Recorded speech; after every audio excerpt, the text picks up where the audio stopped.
Hi, everyone. Welcome to the Juneteenth Book Fest. My name is Tiffany D. Jackson. I'm here with some of the lovely Black people to celebrate the day.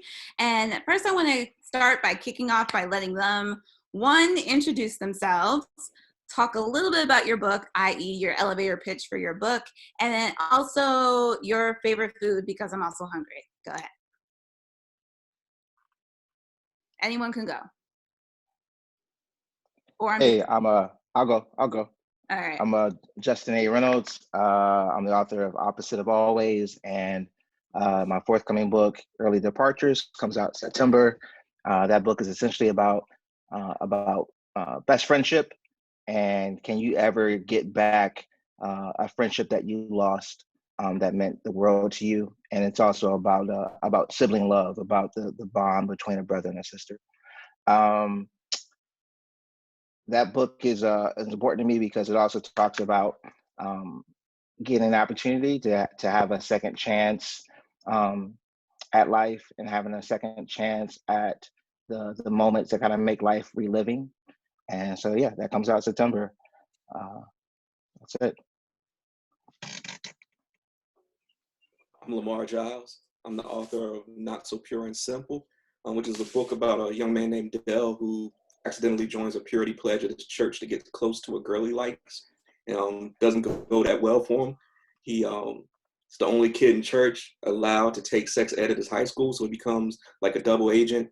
When the kids at church need to ask questions, they come to him, and it sort of rolls into this controversy in this small town. And it tackles toxic masculinity, misogyny, but in a funny way, in a way I hope will start conversations. I look forward to when we can all get back out to talking to the kids who read our books so I can see what they think about it. And as far as my favorite food, I gotta say I'm a really big fan of strawberries. Oh my God, me too. Totally me too. Leah. Yeah, okay. I'm Kim's cousin, Leah. My debut novel, You Should See Me in a Crown, just came out last Tuesday. It's about a girl named Liz Lighty whose main goal is to get out of her small and small-minded Midwestern town and go to college. But when her financial aid falls through, she has to run for prom queen for the scholarship that's attached to it, which is tough enough for a wallflower like Liz. But then she also happens to fall for her competition. My next book is Rise to the Sun. It'll be out next year. It's about two girls who go to a music festival. And they also might fall in love. I don't know. I have no way of telling. I only just finished writing it. Yeah. Oh, here's the book. Ting.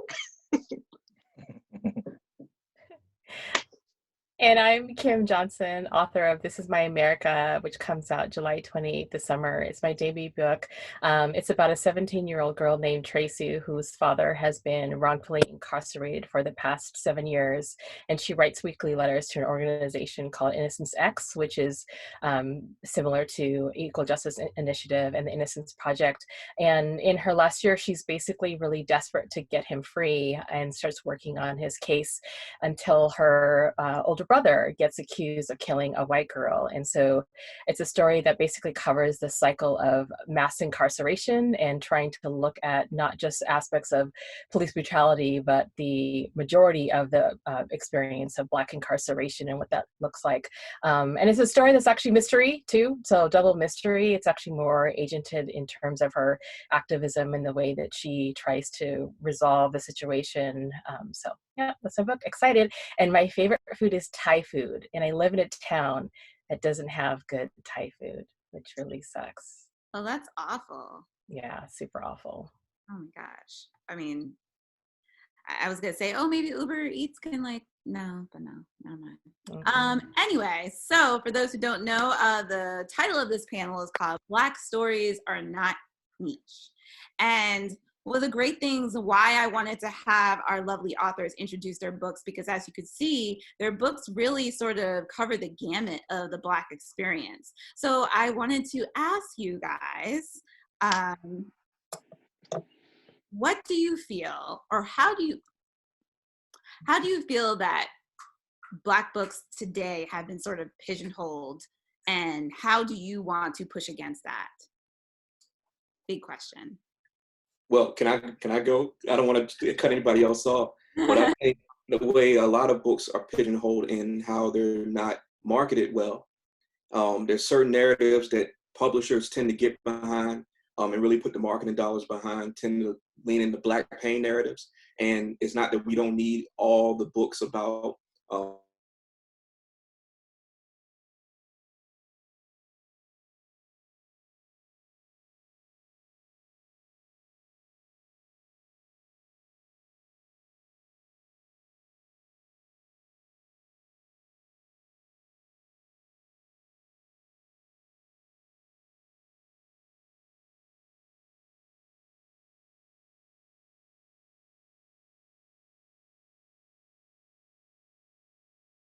I'm going to go on mute in case this thing starts to, I'll let somebody else take. I want to tag on to what Lamar said, actually, and thinking specifically about Black queer narratives, since that's kind of the corner of the market that I'm working within. The stat that I cite all the time is the study that came out in 2018 that said in the 3 years leading up to 2018, there had only been one Black book, a book by a Black author with a Black female protagonist who was also queer. And that book was Little and Lion by Brandy Colbert. That was 2 years ago. That's what this market looked like, right? And the reason it looks like that is because everyone is under this impression that, oh, we can't sell that, so why would we acquire it? Oh, it's not going to move that many copies, so why would we put that much money into the marketing budget to begin with? Oh, you want an advance? I don't think we can give you that either.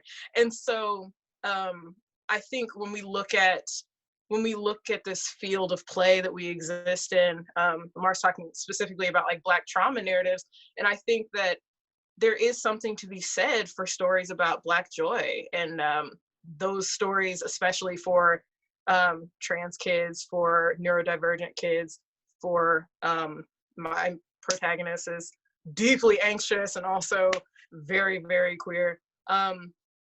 Those stories have been pushed even further and further into the margins for years because they've been told that, like, well, we can't sell that to middle America anyway, so why would we take it on? And we know that that's not true, but as long as they keep perpetuating that myth, the self-fulfilling prophecy of not putting money behind them, barely wanting to acquire them, and then them not performing well because nobody ever heard about them, it begets less and less stories, you know? That's something I've been thinking about a lot in the past week, especially after seeing the way that, last week, like, Black women rallied behind the 3-4 Black women debuts that came out last week. And we see that it's successful, but it took like a grassroots organization to make that happen. Because if you leave it up to the industry, those stories are just gonna fade into obscurity. And I just want to add to that. I think if we even look at the past 2 years, you would rarely ever see a Black main character on the cover of a book because they said it couldn't sell. Or if you did, it was either obscure or it just really wasn't clear. And the times that we did see it, they weren't even by Black authors. And I think now we're seeing it explode. I think 2020, we're pushing for things that we've never seen before. I think the problem with publishing is that we can get really, really nuanced and granular with stories that are by non-Black people. And you can, talk to a bookseller or talk to a librarian or talk to a teacher who talks about a particular book. And because sort of like the identity of a person is sort of assumed that they're white, you can talk about like, oh, you like this book, why don't you connect with this book because of this kind of way. And I think that they don't do that with Black writers, and I write about racism. I'm very passionate and active in that area, but I'm someone who supports like all stories because I want all those stories to be there. I want them to be told, Opposite of Always was I'm so excited about the panel with Justin, was like my favorite book last year. I love that book. I need more books, like that. And I think that we're going to prove that there actually is a market there. And I'm hoping that all the people who bought all those anti-racist books last week and all the people who bought our like beautiful, amazing debuts in YA last week, that they actually read all of those books and then like are really hungry and want to read more. I am skeptical a little bit, if that's going to happen, but I think at least that there'll be more of that. So I hope. I obviously concur with everything that was said. I think, like, for me personally, um, I think people of color, Black people, I'll speak from that perspective, um, have always hungered for diversity within our own storytelling, right? And I think we all know it's no secret, we've always existed as Black creators. The problem has been we haven't had the platform, we haven't been given the opportunity to show that we are more than just the sum of our pain. And so with Opposite, I mean, like, for years prior to that, I was always writing those kind of stories. It was important for me. I wanted to show the thing that we all know, coming from these communities and coming from these families, is that even despite the pain and the difficult times that we may have navigating in the society that wasn't built for us, at the end of the day, there's so much love and joy to be found within our households. And um, most of us aren't going around bemoaning our existence 24/7, right? We appreciate that we have strong mothers and daughters and sons and fathers and grandparents. And so those are the stories that I kind of also wanted to bring to light. And so with Opposite, even before I really set pen to pad, I knew that I wanted to show a strong, dynamic Black family. Uh, um, and I knew that I wanted to show a loving support structure that extended, not just like Jack's parents aren't just concerned about Jack, they're concerned about the community, they're concerned about his friends. His friends have refuge in his household. Those are the stories that we all are familiar with. Those, I'm not making that up, that those things do exist. But the problem is that for the longest time, Black people, we weren't given the opportunity to have a rom-com, or to have an epic thriller, or to have an opportunity where someone is going back in time and we have some kind of speculative element at the center of it.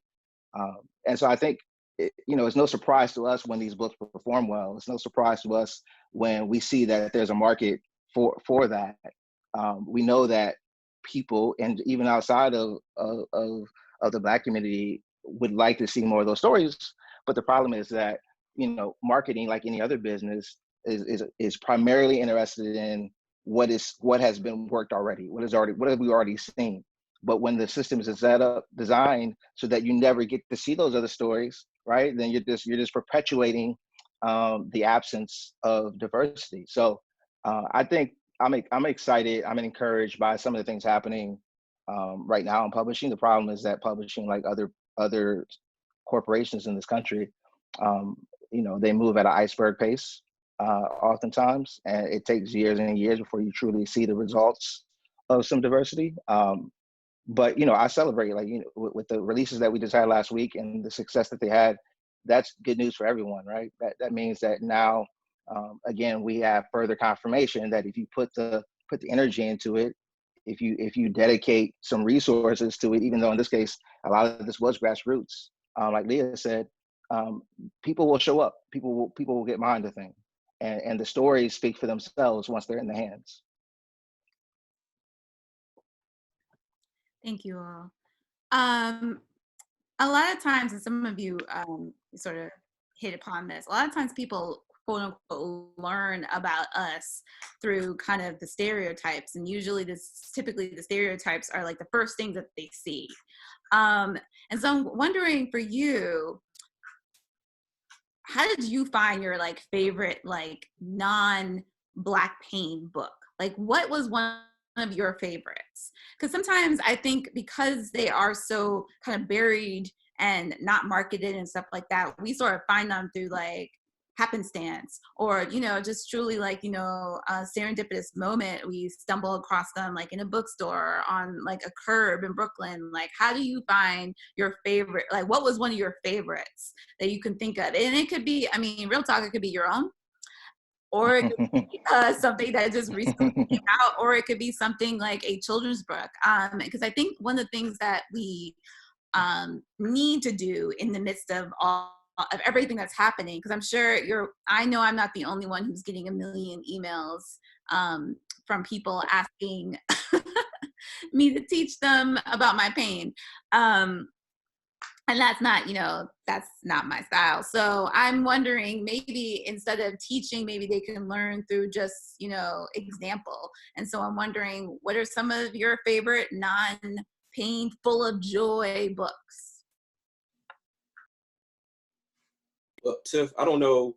Me and you know each other pretty well. I don't know if I'm equipped to answer the question, because what I find joy in is like some really, really like dark horror, Me too. thriller books. So I don't know if what I like is the exact answer, but you know me. The thing that really was formative to me was finding Tanana Reed Duke when I was a teenager, and My Soul to Keep in particular, because you're talking about a novel that's got like African immortals, a murder mystery, all this suspense, and like just the idea of just seeing like these strong Black people in contemporary settings doing the fantasy stuff that I grew up reading in like a Stephen King book or a Clive Barker book. That was exciting to me. And it's just the idea of seeing something different, because when I was growing up and I want to read books with Black people in them, and I would go to my local librarian, whether in school or the public library, I got recommended Roots and the autobiography of Malcolm X every year. And I love those books. Props to Alex Haley, but I'm like, I read them last year. What's new? Mm-hmm. And no one could ever answer the question. And then I discovered this woman, Tanana Reed Duke, her husband, Stephen Barnes, and it opened my whole world up. And on top of being entertaining, I believed I could be a writer too after I met them.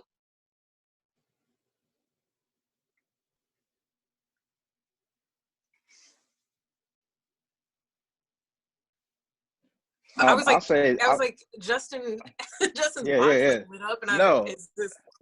I'll say something. I remember a few years ago when it was before I even started writing Opposite, a book I came across that I was just kind of like mesmerized by, because although it did have some like definitely some painful experiences, it was a collection of short stories, and it just kind of just showed kind of like the dichotomy of like the Black experience, and it's called Before You Suffocate Your Own Full Self by Daniel Evans. And the thing about that book is that it so much of it is kind of coming of age stories, and it cuts kind of a wide swath between what it means to be like, you know, an adolescent, and what it meant to be a teenager, what it meant to be trying to find like your sexual identity. It's a lot of exploration and a lot of like kind of coming into your own, or trying to come into your own, navigating, not knowing who to trust, if you can trust yourself. And I think that collection just spoke to me, because even in the situations in which there was some pain involved, or in which you were kind of like cringing because you were afraid for the protagonist, the situation they found themselves in, there was also a beautiful way that Danielle has of like weaving love or hope or optimism into kind of into the stitching of those stories. And so you leave, or at least I left those stories feeling like, one, of course, the story's not over, but also that like there's hope yet. And I think like that is like oftentimes a great bridge between the stories that we're traditionally seeing and the stories that we're all talking about we'd like to see more of. It's kind of that in between world in which, you know, we realize in the same instance you're experiencing the worst pain ever, you can also have be feeling the best love ever. You could be laughing your ass off. So I think like that collection is probably a collection that really spoke to me, and I still think about it. I actually pulled it out and was kind of like flipping through it the other day. I think for me, I'm going to talk about two books that came sort of later in my life. I was already an adult by the time these YA novels came out, and that's Everything, Everything, and The Sun Is Also a Star by Nicola Yoon. Everything, Everything came out in 2015. I was in undergrad still at the time, and I remember feeling so moved, not just by the prose, not just by the character build. Like there's so many beautiful things that are happening in the text of that novel, but I was so moved by the fact that like it had taken until I was a grown woman to see anyone even slightly similar to me in that type of context. So it's a romance, it's a love story. And I didn't realize how badly I was yearning to see, 16, 17-year-old me reflected back in any real way. And so to watch a Black character walk away, not only with a love, but also looking towards hope, looking towards a future in which more love would be possible. that was so transformative for me. And so even now when I'm working on my own love stories, I'm returning constantly to those ideas, the lightness, mixed with very, very heavy topics that Nicola's like wrestling with in this text, like chronic illness and what does it mean to grieve in a way that is unhealthy for the people around you.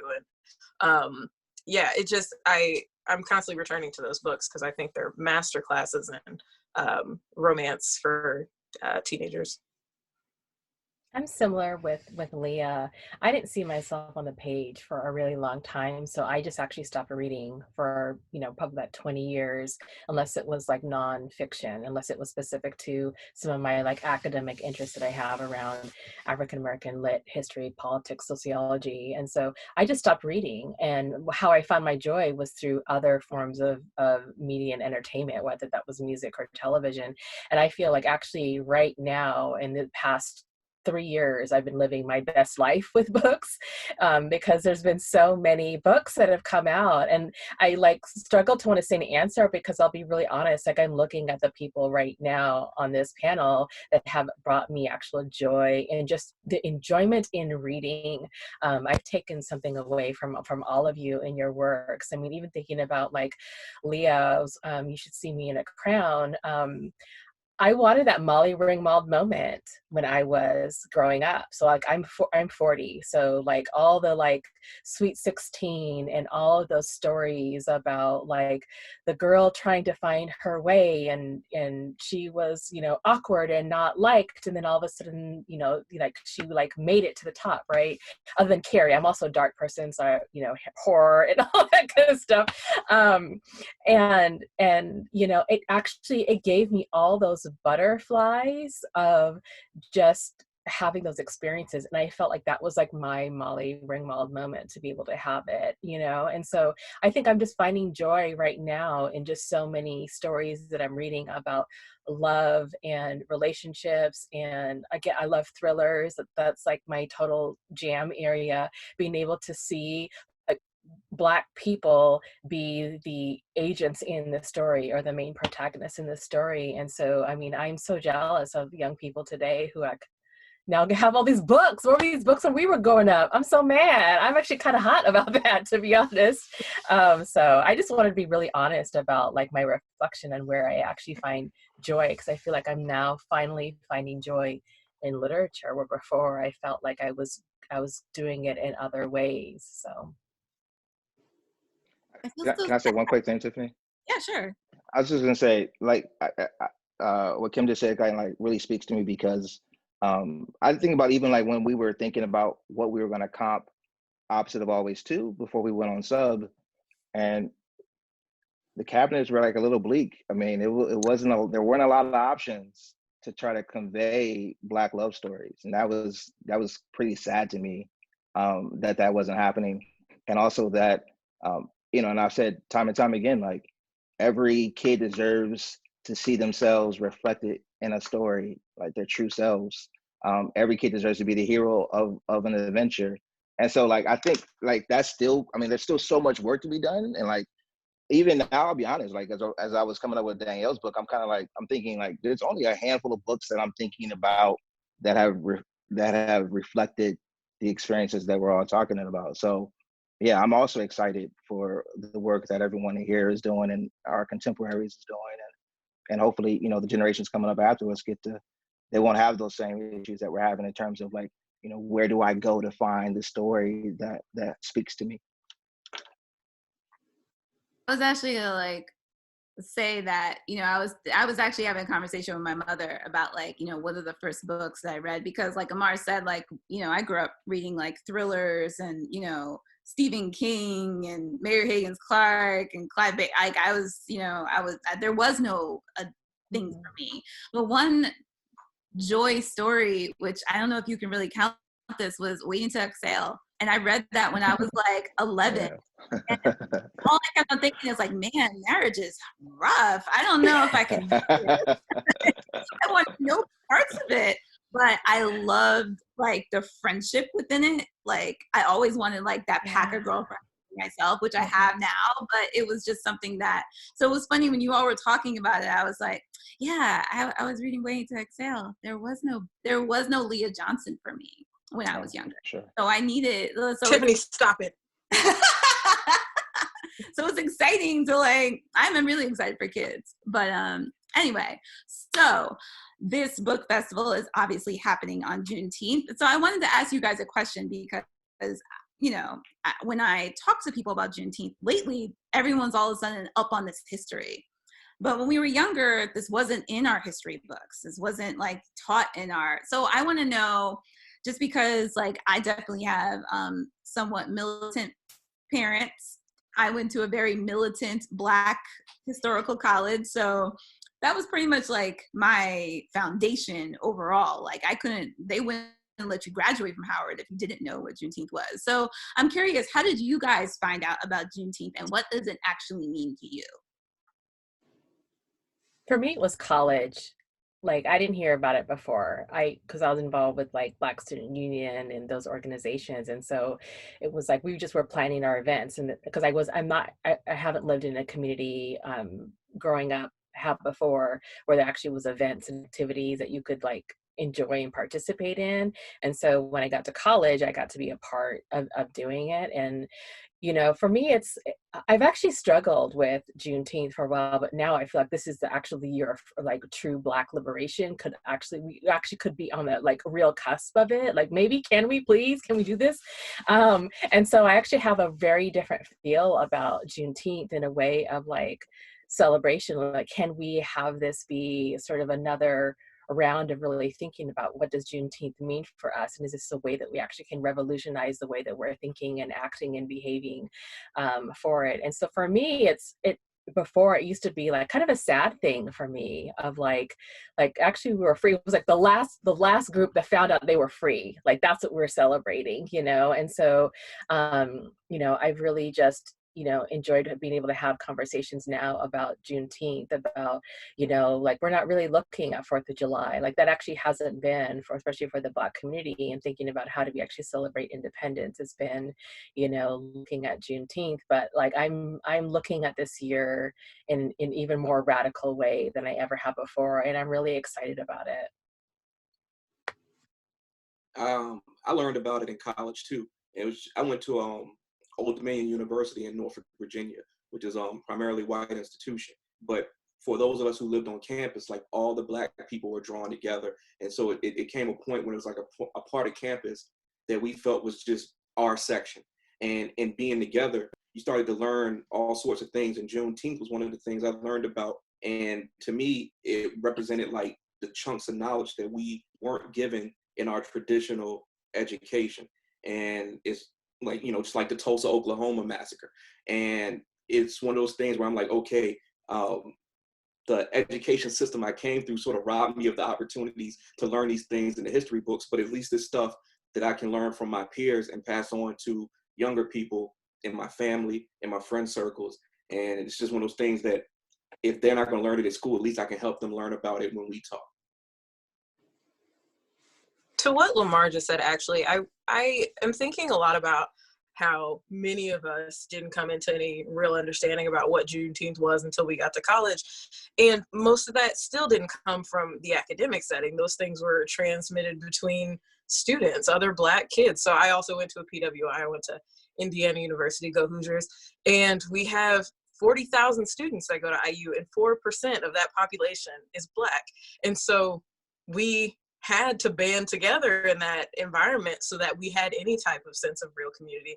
And so within that, shout out to my friend Janelle, who's the president of the Black Student Union. Like, I learned about Juneteenth via word of mouth. I showed up to a BSU meeting and they told me to get it together, you know, wisen up, youngin'. Like, that's what it takes. And so, you know, it operates within the same type of tradition that any of our history or any of our storytelling has operated. And that's between us. That is verbal communication. That is, maybe it's not written down or maybe you don't have access to it, but I can promise you that an elder is going to get you that information and OHE is going to provide it for you. Like, we have to do all of that work ourselves to keep that alive, because nobody else is going to provide it for us. And so that's what it looked like for me. It took until And I was an African American Studies double major, and so I still didn't get the good word until I was like a junior in college. And so yeah, I'm shocked. I'm like shocked even as I'm saying this aloud. I'm like, how is this possible? How does this keep happening to generations of people? But we know how it happens. I don't even know why I asked. For me, you know, I'm blessed. My mom was a teacher, and then later went back to school and became a librarian and researcher. And so uh, that Juneteenth was presented to me early on, and there's like a big festival. I grew up nearby Oberlin, and there was always like a big festival there. Part of the Underground Railroad still remains there, and so it was a thing that our family actively visited and tried to be a part of. So I knew about it, but I would say that like I think I started to fully understand it obviously as I got older and started to kind of see how like the Black community moved and how we had to move kind of throughout the world. And then in particularly when I got to college, again, kind of like Leah, seeing people kind of band together at the student center and kind of like Lamar said, kind of huddling together. I also lived in an area in which it was considered to be multicultural, but it's primarily a bunch of Black kids hanging out. And so was fortunate that that everyone embraced the heritage as a point of pride. And so to see all these beautiful brown and Black faces being excited about how far we had come, but also like knowing the work that still remains. And so kind of like, I think that's kind of been synonymous with the Black experience, right? An amount of celebration, but also amount of like dedication, rededicating ourselves to the work ahead. And I think that like, that's kind of like what it means to me. It's like, it's that crossroads between thank you for what we have, but also like, let's keep going.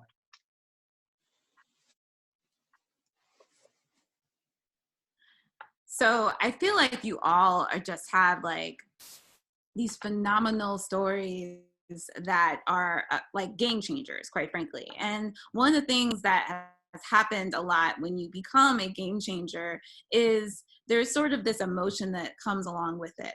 And I'm wondering, now that your books are about to debut or debuted or whatever the case is, do you have this feeling of obligation to continue that thread, that trend? Do you feel like you have this extra pressure to keep on telling stories that do not fall in the stereotypical category? And what kind of emotions do you feel like that? Is it pressure? Is it excitement? Is it joy? Or is it just like resentment?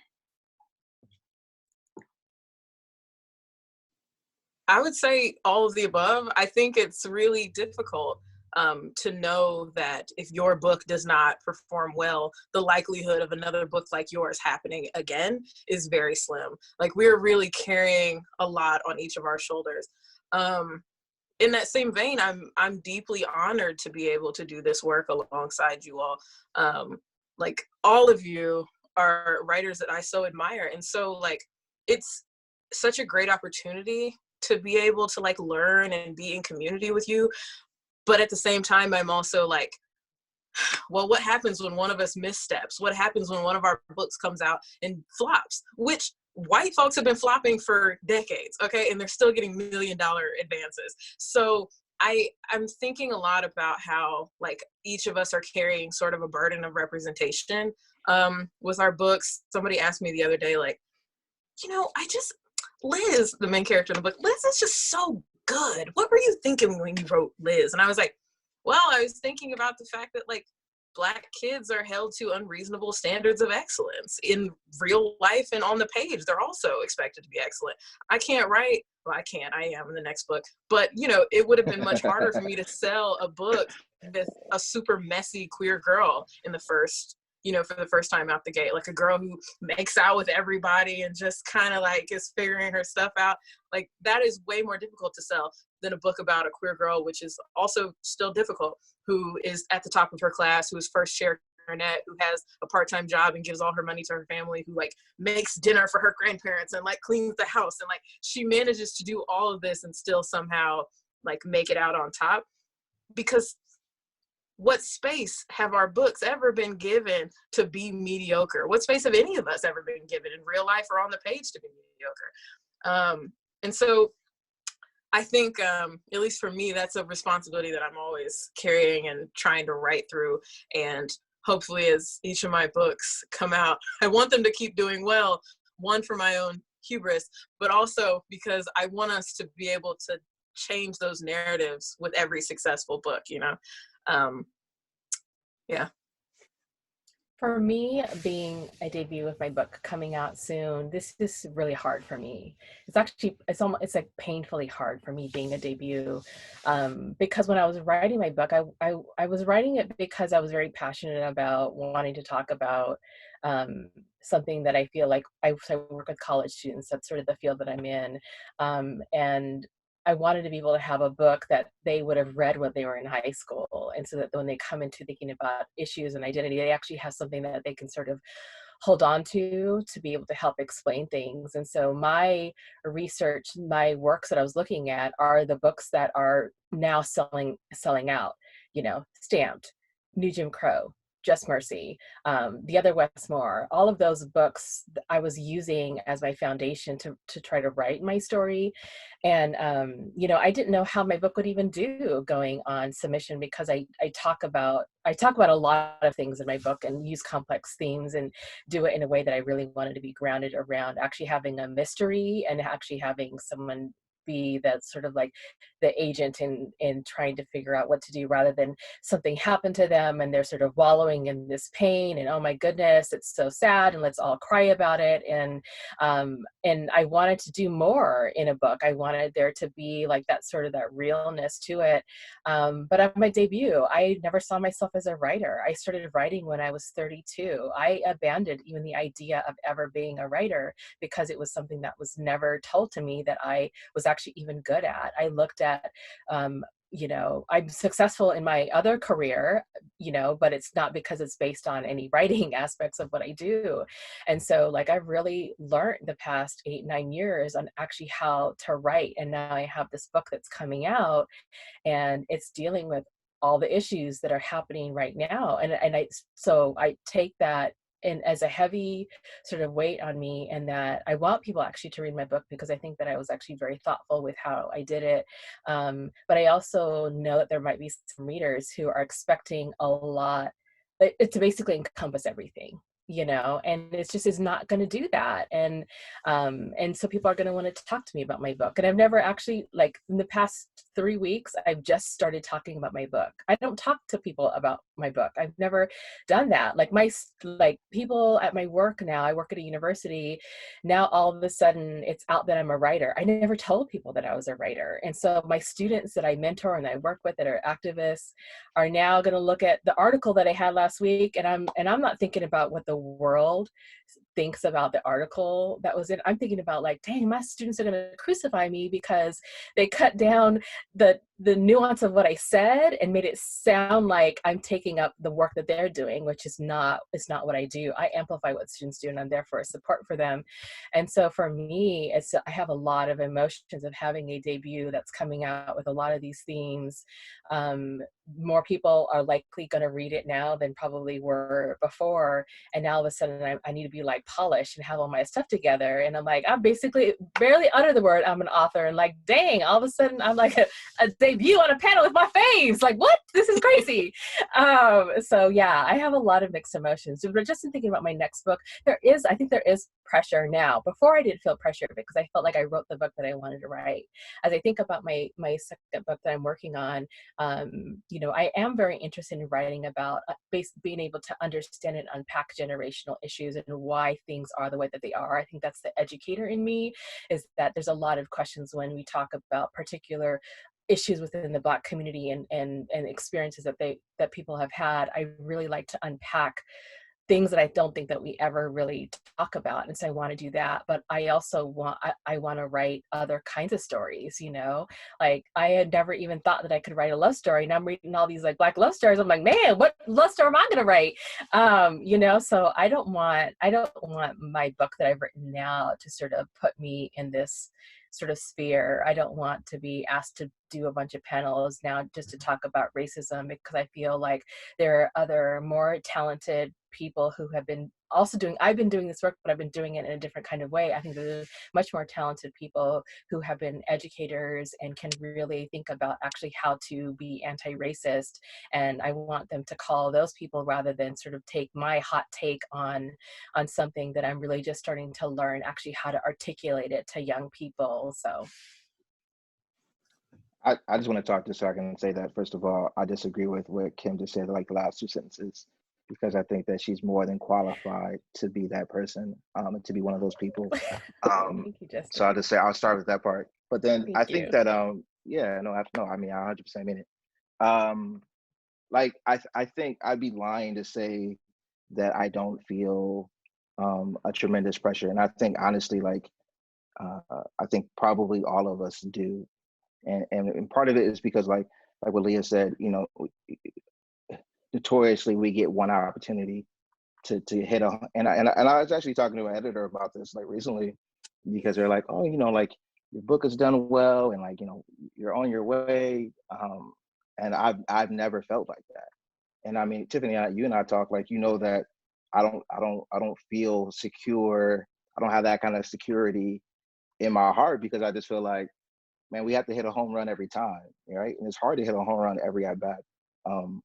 Sometimes it's like, sometimes you just want to lay down the single. Sometimes you just want to get on base, you know, like advance the runner. But you feel Come on, like, sports metaphor. Yes. right, right. But you feel like, man, I can't just hit contact. It's not enough to just do my thing. Like I have to knock everyone in, and I have to, you know, swing for the fences. And so I think I'd be lying to say I don't feel that way. But on the other part of it is that, like, I think part of it is probably upbringing and just like friends and family. Like, you know, why not though? You know, like we all kind of have to lift some of that weight. And I think like when we get into like the idea of like, is it fair? Like, of course not. I mean, we know it's not fair, but it's reality, right? And so I look forward, I think, to seeing more and more stories by my contemporaries that defy the odds, and that rise above. I always say that, like, also I won't feel like there is truly enough diversity happening in publishing or in entertainment until we can like swing for the fences but strike out and still get the next opportunity, right? Until I can see a whole bunch of mediocre black and brown books on the shelf, right? I can pull off and say like, this book is just average, but it's okay, because we need average books, right? Where it doesn't have to be this work of excellence time and time again. And so until that point, I think we all obviously recognize that there's a piece of the mantle, but I'm so happy that now, like, you know I don't have to do it alone. We have all of you. There's so many of others that have rallied together. And I think that's probably also the beauty of the young adult world, particularly like the people of color within the young adult world, and Black people within the young adult world, is that, you know, we stick together and lift each other up, and give it those pep talks when we need to give the pep talks, and talk about the things that need to be talked about.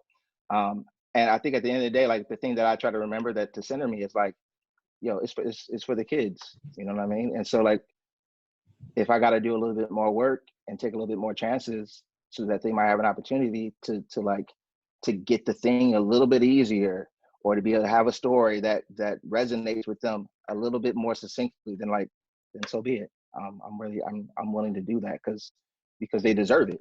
All right, like they deserve it. So yeah. Pressure isn't exactly what I feel, because I've had the benefit of being in and around this industry almost 20 years now. My 7th novel is going to come out in October. So it's not so much I feel pressure as anger at the way I felt this industry up and down the supply chain has let us down. It's not right that the readers who would enjoy our books have such a hard time getting to them, because so many other authors are prioritized over us. I always had this running joke that whenever I go to a local bookstore, I immediately look for the John Green books, because that's an easy way for me to check that my books aren't there. I can always see 12 John Green books, and because my name begins with G, I can easily go, okay, yeah, I'm not in here. And It's a little bit of a bittersweet joke there, but that's what it is. Like, we do the work, we create these stories, all of us, and our industry has failed us, and they continue to fail us. They're making all these statements right now saying how much they love us. We'll see. We will see. But the thing I will say to all of you, me and Tiff talk all the time, me and Justin talk all the time, Kim, Leah, if you ever feel anxious about anything, you want to talk it through, you feel free to hit me up. I'll give you my number after this is all over. Any questions you have, I've been up and down. I've been rock bottom to rock middle. So I'm willing to talk to you about any aspect of my experience, because we got to help each other. Hopefully we'll see some real change this time. I really sincerely hope so. But that's where my chip on my shoulder is. Like, we got all this good material that our people, our publishers, the book buyers, like, they're not supporting us the way they should. So we'll put pressure on them together. Before we transition out of this question, I just want to say really quickly, in regards to publishing paid me, is that, we're watching all these advanced numbers roll in for mediocre books, books that none of us have ever heard of, writers that none of us have ever heard of. And then we're watching some of the best writers of our time who happen to be Black writers. I'm saying who happen to be, like, it's a coincidence. It's not a coincidence. Of course, they're Black writers. And we're watching them get paid dust for these books. Part of the problem is that we can't afford to stay around long enough to write the books that we deserve to write. Like, this is a full-time job on top of the full-time jobs we already work. So the labor of this, the actual, not even the emotional labor, not even the type of the extra stuff that comes into this, just the practice of sitting down and writing and editing and revising and sending out on sub, like, we can't even afford to do that because we don't get paid enough to do it. And I mean, all of us have figured out how to make it happen. I'm not watching nobody's pockets but my own, but I can tell you, it's a huge undertaking to be expected to do this work at the same level, and not even the same level, twice as good as our counterparts, and get paid a third as much. There's no way to look at our work without also thinking about it within the context of how much it is disregarded, I think. And so, like, I don't know, it's one of the reasons why I'm, like, so honored to be on this panel with you all, because I've, like, admired you all for so long, and, like, you all have made this happen, and Kim's debuting too, but even Kim, I love you. Girl. And so, and like, you all have opened these doors up so that the rest of us can just kind of, like, elbow our way in there. And it's, I don't know, it's such a huge feat. I just have to, say thank you. No, thank you. Like, I think that's one of the things, like, I mean, like, me and Lamar talk, and Lamar's joke about the bookstore, he's dead ass serious about that. We've texted during his times where he goes and looks for John Green. And then he's just like, oh, okay. And it's almost like, but we have to laugh through our pain, right? I mean, that's what Black people do just in general. We find a way to find some joy even within the pain. That has been happening from the very beginnings of our time. But we do it because we know that there's going to be another generation behind us that's not going to have to go through, the bullshit, the bullshit that we had to go through. So in some ways, I don't mind it, because I'm just like, look, if someone else can come behind me and get this money, get these advances that should knock all of our wigs back, like, all the things, like, I really would like to see that. I would really like to see that actually happen. I have one last question before we wrap up. Just because I was just sort of thinking, we all just had such amazing different experiences. The fact that Lamar has such, like, an awesome career, and I still consider myself, like, a super senior debut. Even though I'm on 4. I like that. 4. Yeah, super senior. I still don't know what I'm doing. Anyway, one of the things that we constantly talk about is the fact that, the Black experience is not a monolith. And we all have had different experiences. So I would love for you guys to end on, somewhat of a high note of something that, someone would be actually surprised to know about you. So say, for instance, I I grew up in Brooklyn and very much a city environment and stuff like that. But I also used to ride horses and competed as well too. And so someone wouldn't look at me and see that. And so I think sometimes we need to sort of like, tip over those stereotypes, tip over those unexpected expectations. So does anyone have, I know Lamar got them, so go on, Lamar. I mean, I don't know if this is a secret anymore. I mean, Tiff, we've been doing interviews and stuff for years and years, so I don't know if there's much left to reveal, but I'm a gamer. Like, I don't know if y'all know, like, I play video games daily, and I've done it for like 35 years. Real big into getting online and competing with a bunch of kids much younger than me and talking trash to them. That's a huge thing for me. When I get off this, I'm probably gonna hop on. My system's right there. So that's a thing people may not know about me, but I don't know. I don't know. I think the only thing I can say about me is that there's Black people in Oregon. That's where I live.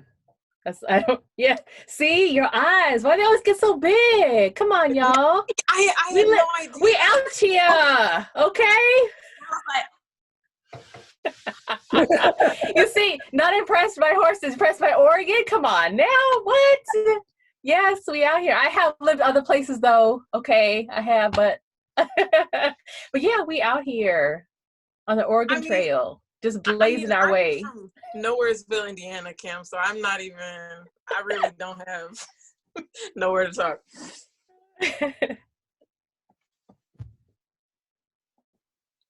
I'll say that in recent years, especially, I think like probably always, but especially now that I'm a full-time writer, and anybody writing knows that you start a project in like 2016 and then like it's not published until 2019 or 2020 or whatever it is. It takes a long time to see like a project through. So like I've been kind of the last few years, especially taking up like other kind of small little hobbies, but the one thing that I've really consistently been doing is is kind of like DIY projects and just fixing things up, building bookshelves, bookcases. I've been working on like my home office for a while, and it's just, I mean, the thing I think that I enjoy about it, I think it kind of reminds me of my grandfather who was a carpenter and did a lot of awesome things, and I have some of his tools. But I think also the other part of it is to be able to like start something on a Friday and then like it be done on Sunday. It's like amazing to me every time. And then to see it like in my hands and like, yo, you like how that door is moving? Like, yeah, that was me. You know what I mean? Like I think just having like that type of like of like immediate gratification in something has been dope. But I say like all the time, like if I wasn't a writer, I think I would be like either a chef or an artist or something. I like creativity, and I like seeing something made at the end of the tunnel. So yeah, that's me. Did you notice how he like flexed on us with his door? I mean, he's like, you like how that opened all smooth, no creaking, no creaking. It goes both ways too. You like how that goes both ways? Yeah. There's a lock in everything, Lord. Okay, Leah. Yeah, so this actually is probably not that big of a secret considering the plot of my next novel, but I was running the numbers like when I was doing taxes, when my dad was doing my taxes, and I spend a lot of money per year going to music festivals. Like, you imagine like the white kids at Coachella with the flower crowns and the whatever. That's me. So yeah, that's probably where, outside of book buying, that's where all of my money and time goes. So you're like at the Bonnaroos and the... Yeah. Literally, yes. This is Bonnaroo weekend right now. Like, and obviously it's canceled because of COVID. But I'm there every summer. It's my favorite place on earth. That's pretty cool. Thanks. Thank you. It's that's my niche Black kid fact. Not a lot of us out there. Well, I think that's it. Thank you guys so much for all the work that you do, for all the work that you're going to continue to do. You're definitely breaking molds, and we need that more than ever before. Everyone, I think they're going to like throw their links up for their books and stuff like that somewhere. But yo, follow my peoples, all my peoples here. Get their books, appreciate their books, love their books, buy their books for their, you know, your cousins, your grandmama and them, all that. So thank you so much.